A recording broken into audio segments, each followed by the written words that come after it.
Hello, Dave Simpson here from the band Red Giant, and I am here today to talk about my 3 favourite songs off our debut album, which is just over my shoulder there. Alright, okay, so song number 1, well, technically song number 3, but these aren't in any kind of order, and I'm pretty sure they'll change over time, but at this point in time, this is where we are. So, the first song on my favourites at this point in time is the song Why.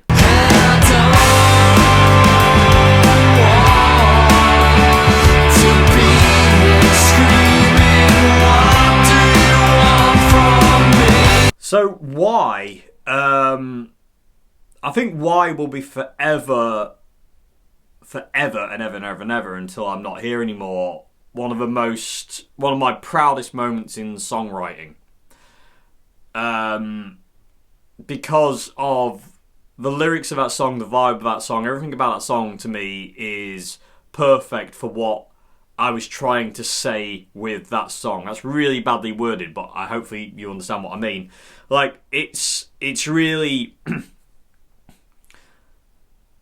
it's such an important song for me on so many levels, and it has been for quite a lot of you out there as well. We've had some amazing comments about Why, and it's really kind of like struck a chord, no pun intended. But it's just one of those songs where I was like I said, I still remember bringing it to rehearsal. The first time I was like thinking about doing it with the band, bringing it to rehearsal. I mean, utterly terrified. Because the other song we were working on at the time was a song called Free Me. And that's a bit more rocky. And then you've got Why.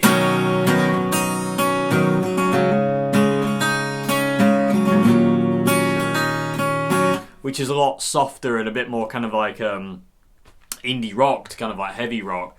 And I was a bit like, oh god, they're going to hate it, they're going to laugh at me. And they both, Karina and John Joe, both did the exact opposite. I'm like, no, that's a really good song, we should do that. And when we went to the studio and recorded it, the whole song just came alive. It really did. And I'm just so proud of it. John Joe's drumming is absolutely perfect. Karina's bass playing is absolutely perfect. There's this one bit on bass that Karina does in coming out of the first chorus, when you come back to the verse.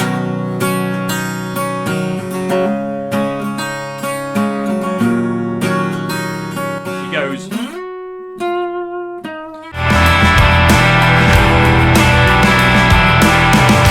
She hits those 3 notes there, just over that E. And it's just the most perfect fill. Because if you listen to the whole song, she doesn't do any other fills. But that one is so spot on. And so perfectly timed and perfectly placed. Unreal. Same with John Joe's drumming. Everything's got its place and nothing's out of whack and weird. It's just one of those songs that, I'm really, really, really, really proud of it. And again, it's always going to be one of my favourite songs I've ever written. It was a really important song for me to write and to get out, and to have it as received as it has, to have it so well received as it has been, is mind-blowing. Because this is a song that initially I wanted to record just for myself, to have a good copy of it for myself, you know what I mean? I was never going to think of releasing it, it was never going to be on an album. It was just one of those songs that wouldn't go away, that I was really proud of, that I really wanted to record with a band and have it done properly. Not just my demo version, which again is on this channel if you want to hear that. And it ended up just being one of the standouts on the album for me, and just been when I heard it, I was just like, whoa.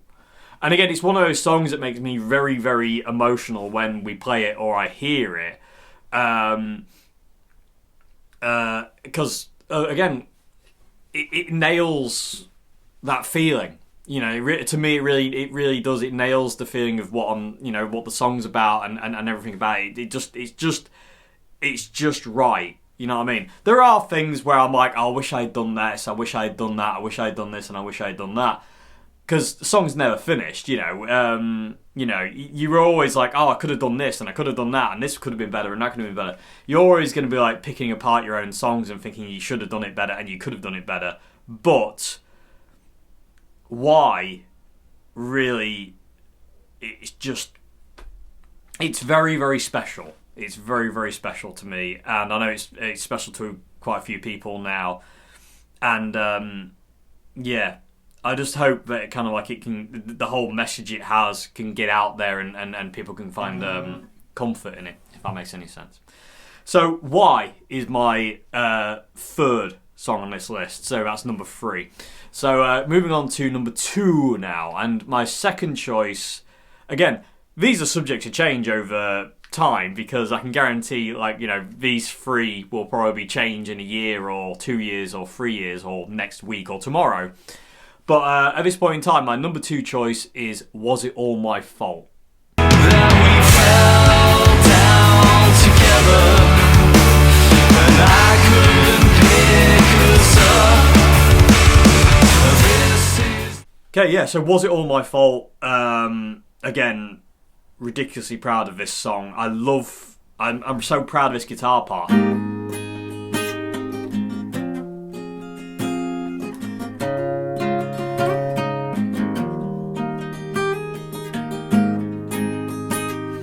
And that guitar part was inspired by Andy Timmons. It's quite Jimi Hendrix, John Frusciante, but it was inspired more by Andy Timmons. I wanted to come up with a guitar part like Electric Gypsy or something like that Andy kind of like would come up with. And like, you know, the middle section, the pre-chorus, that's very John Frusciante, and so is the chorus.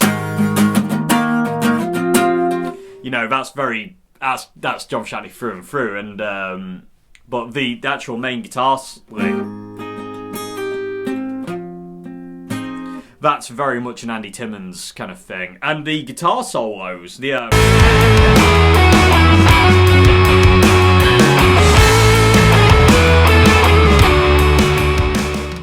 I wanted to pay a bit of a homage to kind of like Irish airs, like violin pieces. Because growing up, my dad's a big fan of Irish like traditional music, and I'd heard a lot of Irish kind of like airs on violin, and I've always loved them, and I love the way they sound.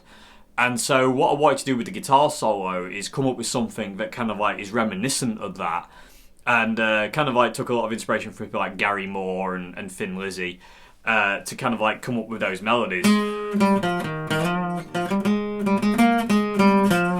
You know, because it's got that kind of like waltz. It's like a 6/8. You know, it's got a waltz to it, and it just seemed to lend itself to that kind of melody. So there's all sorts of different influences on that. As for the meaning of the song, I initially wrote Was It All My Fault? I wrote it back in 2020, or was it 2019? I forget exactly when I wrote Was It All My Fault. But Was It All My Fault was written from a perspective of when you come out of a relationship, you start to question your actions in that relationship, and you start to wonder, was it all my fault that it ended? You know, did I do something wrong? And if so, what did I do? And it sends you on this kind of like tormented path of like, you know, I don't know what's going on. It also details like a breakdown in relationship as well.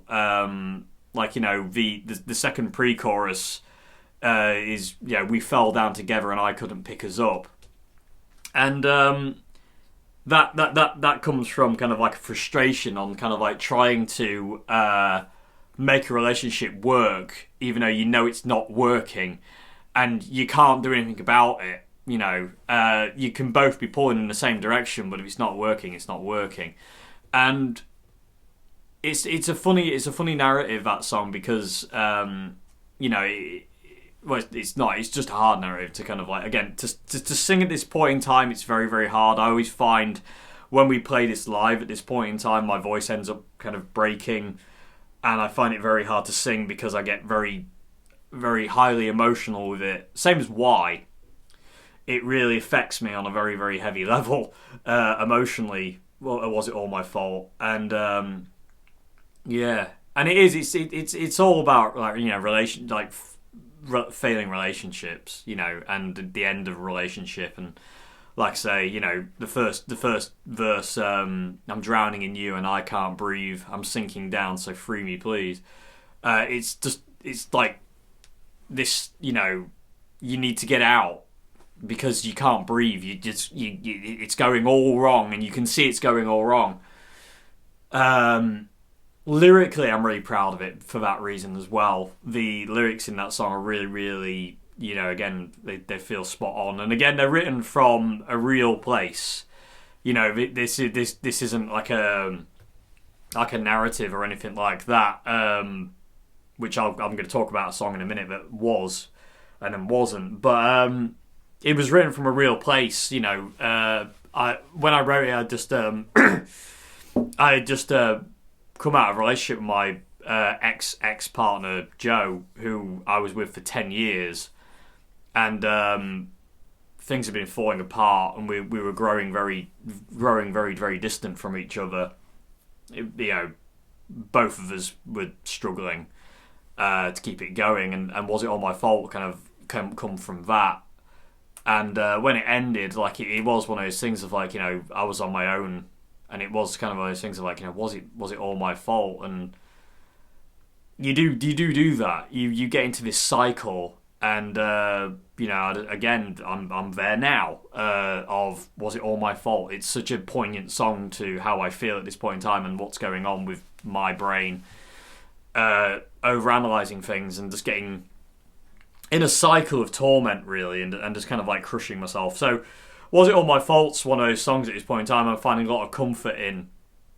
Even though when we play it live, like I say, I'm struggling to kind of like control my emotions. It really, really affects me. Same as Why. Coming back to Why briefly, it's the song Don't Bring Me to My Knee. It's the line Don't Bring Me to My Knees that gets me. As soon as I get to that line in the first chorus, I have to fight to hold myself together. It really, really gets me from that point on, and it's one of the hardest lines to thingy because it's by that point I can just remember the complete hopelessness feeling, and same with Was It All My Fault? It's that thing of like, did it end because of me? Am I the one who ruined it? And was it really all that bad? Was things that bad? Whatever. I don't know. It's a tough song, but again, it's from a real place, and it's meant with everything. I don't. None of these songs are kind of like none of these songs now are from a perspective of something I haven't lived through. It's strange, but yeah, Was It All My Fault is my number 2 choice for this video. Like I say, I might change in a year, a week, a month, 2 years, I don't know. But at this point in time, my number 2 choice is Was It All My Fault? And that song, again, means a lot to me, especially at this point in time. And again, I'm so proud of that. And that's it, out of tune. Actually, it's not out of tune. I think it just sounds weird, because Was It All My Fault's in standard tune, this guitar's in E flat. And it just sounds strange. Anyway, really proud of the guitar part, really proud of that song. Again, the playing on it, I can't go away from this quickly without mentioning John Joe's playing and Karina's playing. Karina plays some insanely amazing bass parts on that song. Like there's this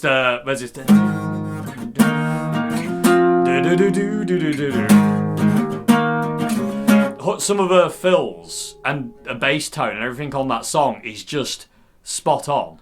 And she's got this really cool bass part at the beginning where she's kind of doing, I can't remember what she actually did, but it's like she was like doing chords like that on bass. You can hear them. I'm playing Les Paul bowed, but when the guitar part comes in, Karina had these really cool kind of like guitar chords on bass that she was playing over the top of it, and it just perfect, stunning bass playing.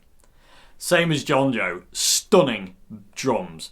The way John Joe builds it up, and also the really cool thing about again, massive props to John Joe for this. That song is not to a click because we found out that the verse needs to be slower than the chorus, and John Joe just nails it.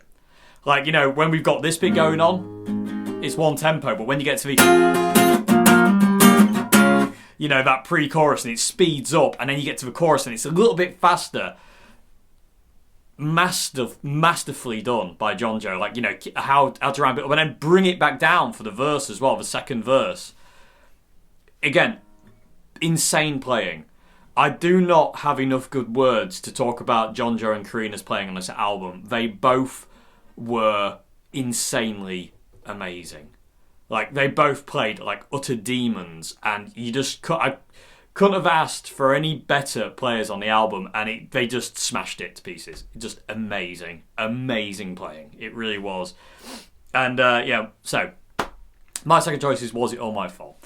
So my number one spot at this point in time is the song Free Me.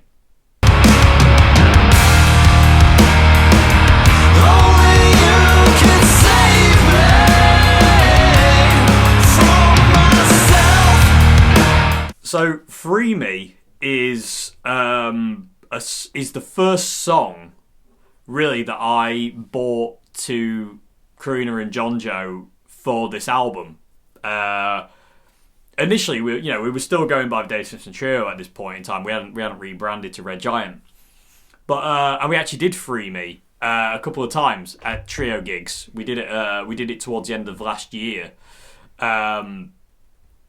But it wasn't. It was a bit ropey here and there. Anyway, but Free Me is one of those songs again that I'm finding a lot of comfort in at this point in time. I adore with the whammy effect. It's not a whammy. It's like it's a pitch shifter, but it's a really weird pitch shifter that I get from my Zoom G2 0.1U, and it's just one of those songs where, again, it's just redonkulously powerful. And it was the first song we worked on for this album. It was the first song I said I've got this song called, it was actually called Please Free Me, I think, originally, or something like that. I said I've got it. I said, yeah, can we work on it and see if we can make it kind of like, oomph. So that was the first one we kind of like wrote, and it was the first one we kind of demoed with my friend Ian, actually, and it just sounded immense from the get-go. And we all had such an amazing... We all had like such an amazing time like creating that song. Like, we really... It was so much fun. So much fun, like being in the rehearsal studio, just kind of like coming up with like how to play things and this, that, and the other, and coming up with bits and pieces. And again, the playing is absolutely outrageous from Karina and John Joe. Like, Karina's got this really cool thing that she does on the bass where when it first crashes in, it goes... She does this. It's not an octave chord, but she kind of does this slide on the bass, and again, spot on. Perfect timing, perfectly placed, absolutely spot on. And again, John Joe just being an absolute monster. But I love the intro that like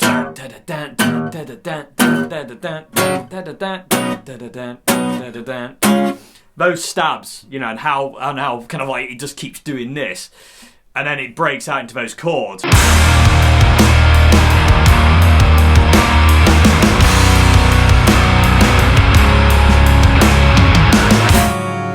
I love that chord. It's just an absolute monster of a song. It's my number one at this point in time. That will probably change, but yeah, it's absolutely amazing. In the studio, I actually double tracked the guitar. One guitar's doing these, and then one guitar's going. You got the low fifth on the C power chord. You have the two octaves, so you got the low, you got your D and then your higher D, but then you've got your A and your lower A. So and it just sounds massive. Instead of doing this, adding that lower A, so it sounds huge. So it's actually double tracked in the studio. So one's doing this, and one's doing this.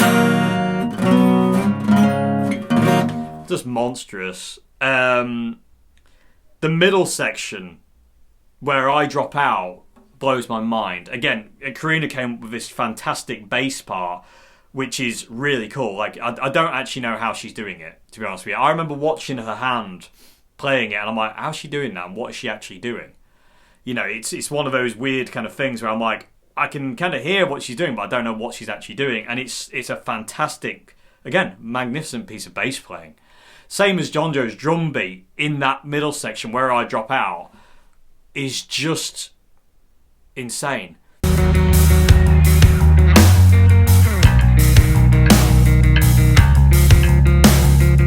Like, the way he plays against what Karina's playing, like the way them two work together on this album is outrageous. As a rhythm section, you can't get better. You know, you really couldn't have got better. It was absolutely spot on, perfect.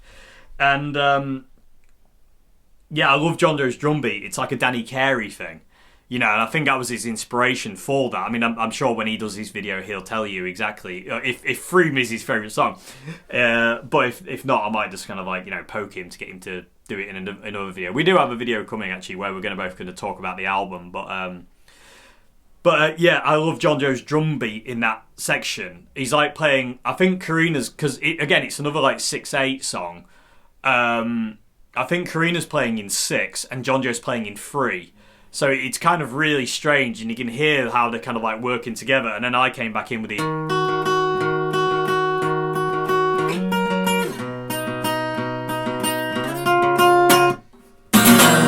And all the dramatic stops and stuff like that is just... Oh my God.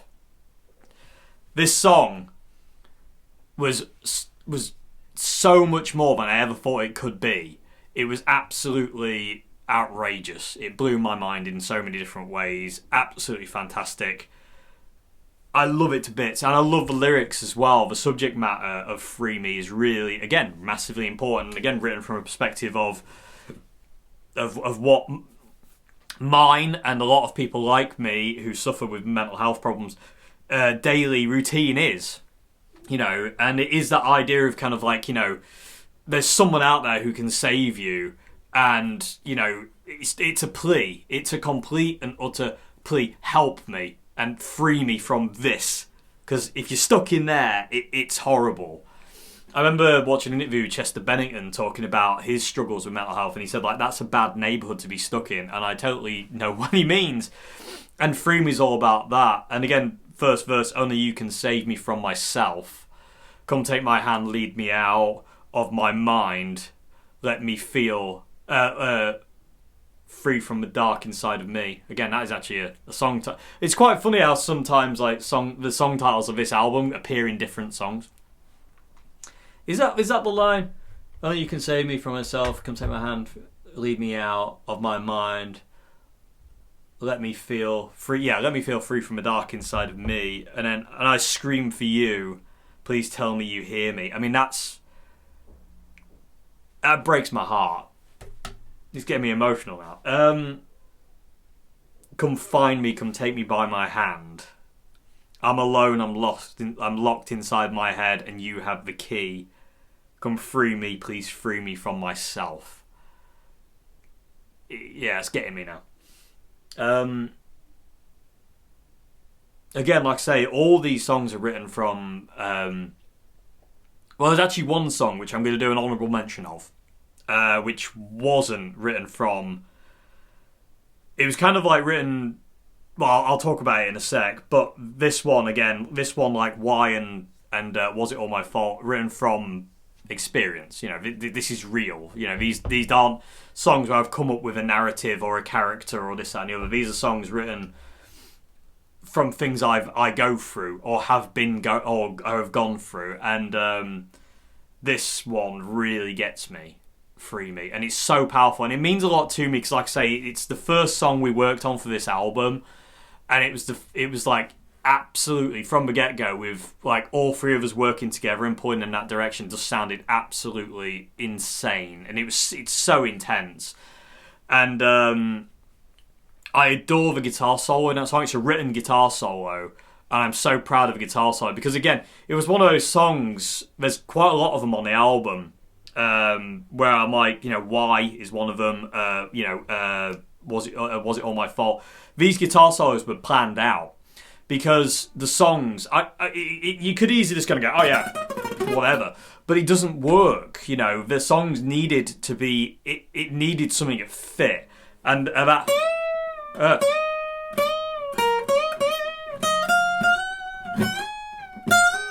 It's just a vocal melody.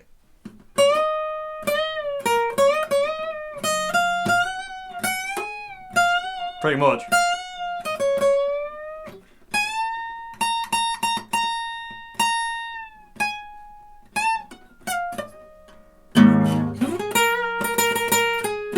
That bit there came from Karina's bass playing, because if you listen into it, Karina does this.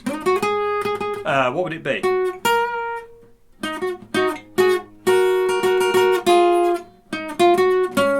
I don't know what actually she plays, but Karina does this bass part. Not only does she have this, and she's playing power chords on the bass as well. So Karina plays like a C5 and a D5 power chord, and then she does this.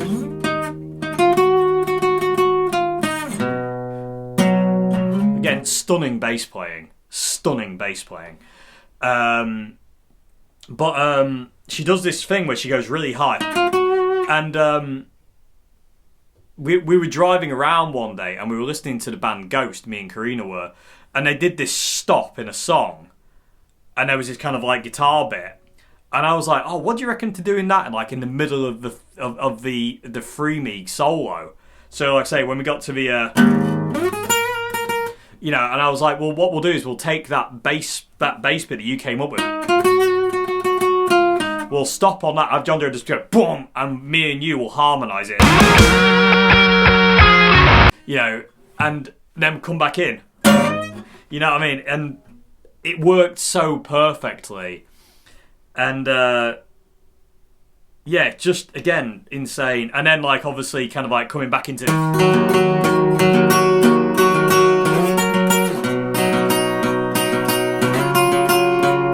and then the guitar drops out and it just leaves Karina and John Joe playing, like Karina doing that really cool bass part and John Joe doing his insane drum Danny Carey part that I still can't get my head around, but I absolutely adore. And it just stops. It's just one of those songs where I'm like, what were we like talk about that when we were writing that song? You know what I mean? When we were sculpting that song, all three of us, like, we were really, we really like that was. We were all very, very, very, very, very, very well connected. That the internet was good that day between our heads. I mean, in all fairness, it was on the entire album, but Free Me to me is, like I say, that's my number one song off the album at this point in time. Probably will change in the future, don't know. But yeah, so Free Me again, absolutely, it blows my socks off every time I hear it, and it hits like a ton of bricks, man. And I love it. Like I'm really proud of my guitar parts. John Joe's drum parts are just outrageous. Karina's bass playing is outrageous. I really love the vocals as well, the harmony vocals. The way my vocal and Karina's vocal sits together is just outrageous, and the harmonies are so spot on. They really are. Okay, so that's my top 3 songs off our debut album. I do want to talk about one more though. It's an honourable mention, and that is the song You Say, I Say.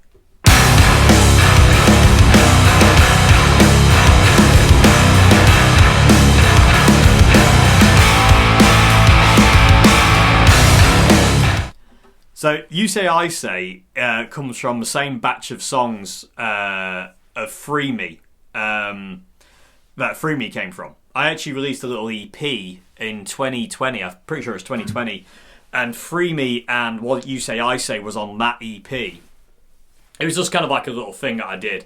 And when I bought You Say, I Say to the band, it was kind of like, again, it was one of those ones I was like, yeah, this is going to be a cool one. And the song's in drop B. Standard. Well, it's technically I recorded it on a baritone tuned guitar, but the song is technically in drop. I play it live in drop B because I can't be carting 3 guitars around to gigs because it's too much to do without a guitar tech. But the reason I wanted to mention You Say, I Say is because I just feel it's kind of like, it's at the end of the album, and it's one of those songs that when I wrote it, and now this is where it's going to get tough to talk about, but when I wrote that song, it was a narrative that I came up with in my head. It wasn't about kind of like anything. What You Say, I Say is, it talks about the 3 stages of a relationship. There's the honeymoon period at the beginning. There's the middle period where you'd be like, and then there's the breakup period. And there's always one person, like, in the first verse, both these people love each other.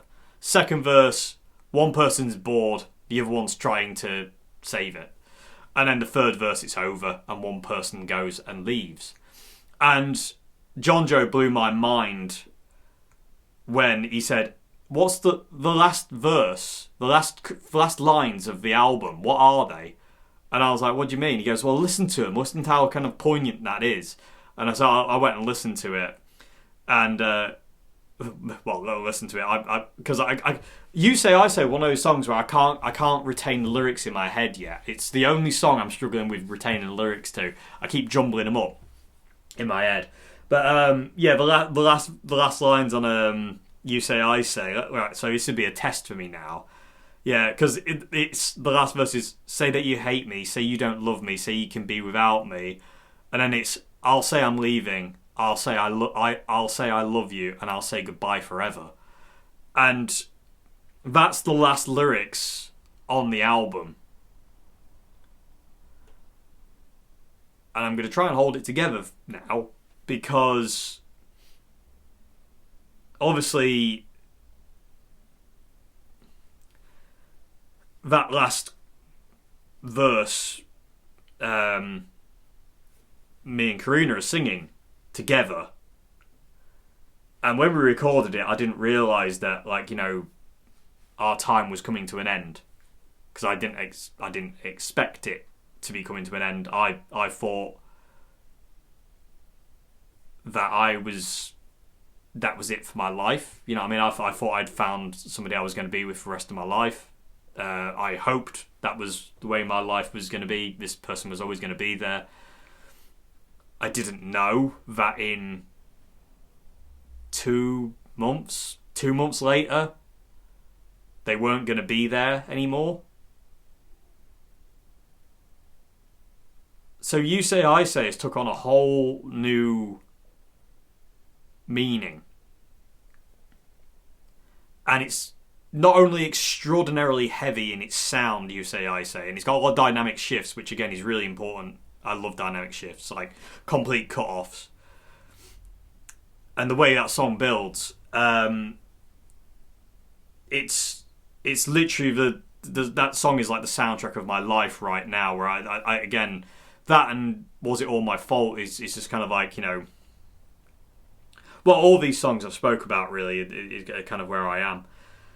And it just breaks me every time we play it or every time I hear it. I mean, I don't listen to it. I need to listen to it to practice it so I can get the lyrics right, but I can't listen to the song. We play it live, and that's a struggle. I have to keep my head down. We recently did some gigs. There is a gig vlog coming in December. We recently did some gigs with my brother on bass. And obviously one of the standout moments of You Say, I Say is the bass solo. This insane...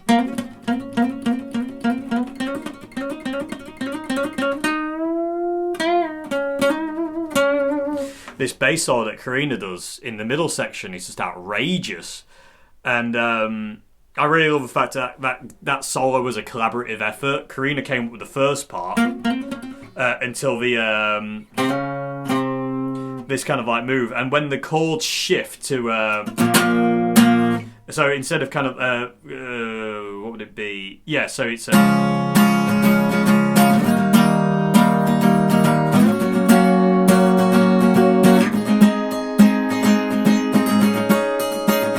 then when they changed it, and he goes to this.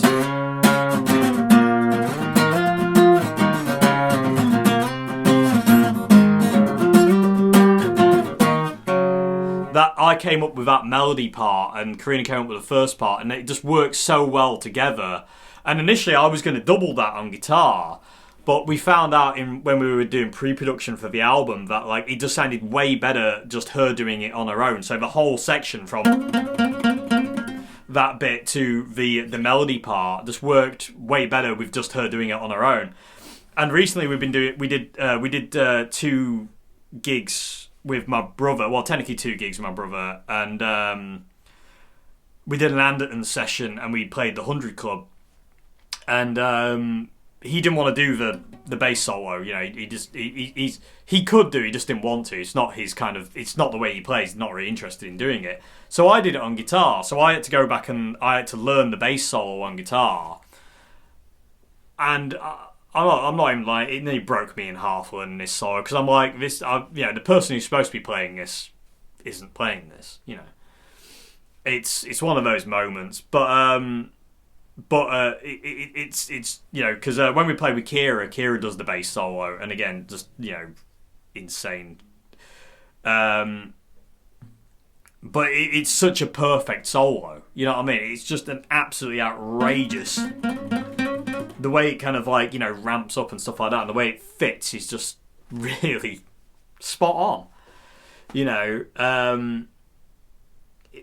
And again, when I have to do it on guitar, it's hard, man, because like I say, it just gets that thing going, and the whole song gets that thing going, and it's tough. I love the fact that after the first verse, we come back to the really heavy riff, and it was John Joe's idea to do the tribal thing, which I absolutely love, because we could have come back in and just like da, da, da, da, like we are on the intro, where the intro kicks in. But John Joe says, let's do something different, let's do this, and he did this tribally thing. So perfect. And the way John Joe builds the song on the drums, like he just gets more and more intense with it on the drums, is outrageous. And again, massive kudos to John Joe for this bit. So we recorded You Say I Say to a click, so because we wanted to kind of maintain it, but we found out the last verse, after the bass solo coming into the last verse, we needed it to be faster. So me and Karina didn't have click in our ears, John Joe had the click in his ears, and for the entire time John Joe's keeping it going, and you know, on the click, and then we get to that last verse and John Joe plays ahead of the click, but still spot on in time. But he's playing ahead of the click with the click still going on. The man's a legend. The man's an absolute drumming genius. He really is one of the best drummers in the world, bar none in my opinion.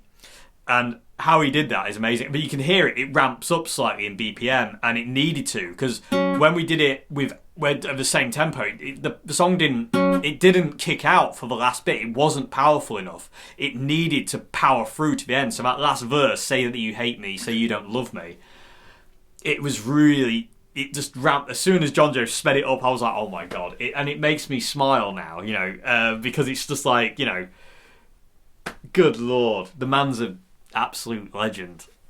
Absolute legend. But yeah, so that's my honourable mention, You Say I Say. And again, it was initially a song where I thought, oh, I want to write a song.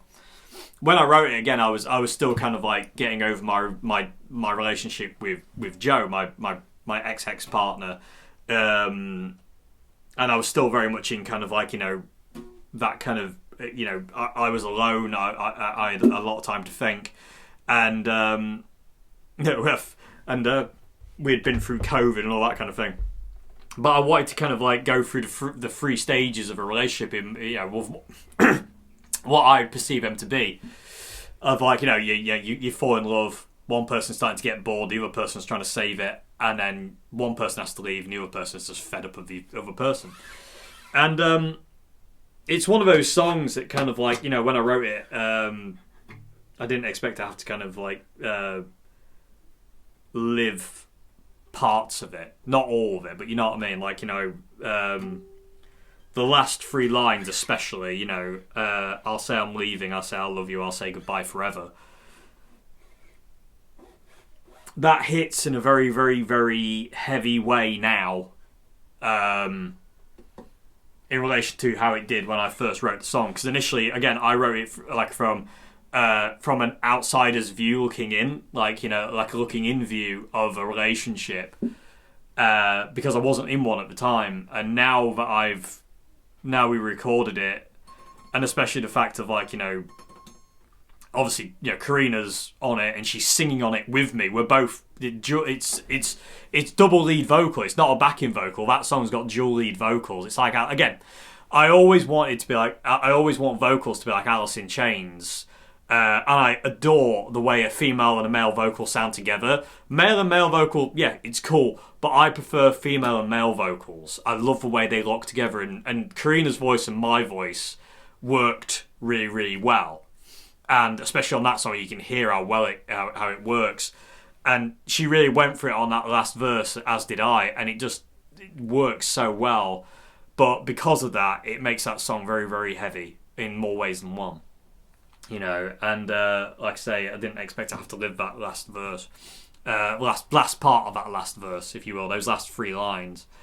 And John Joe, like, blew my mind when he said, "What are the last words?" And I was like, "Oh God!" And it really got to me, and it upsets me a lot. Like, I don't know when it's gonna stop hurting. Anyway.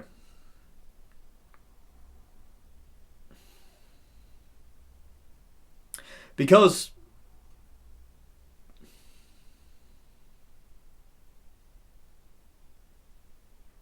anyway, yeah, but all in all, that's my top 3 songs with the honourable mention of You Say I Say. John Joe's going to do a video for next week where he tells you his top 3 songs. I don't know if he'll do an honourable mention, but he will tell you his top 3 songs of his favourite 3 at this point in time, because again, it will change. But yeah, that's my top 3 songs with the honourable mention of You Say I Say, which I absolutely love and adore. But all in all, this album was... I want to use the word perfect. I feel like I'm being egotistical by saying it, but I really feel that. It feels perfect to me. Like, you know, we all played so well. The performances are so good. The time in the studio was amazing. It was one of the best it's been one of the best times of my life. You know, I've really loved every second of it. And in the studio, it was so much fun spending 3 days together in that amazing studio, Chapel Studios, recording this album, and then hearing it back, and, you know, it been mixed the way it is, the way Peter mixed it, and the way it's been received is just like a dream come true. It really is, and I'm so proud of it. I'm so proud of that thing.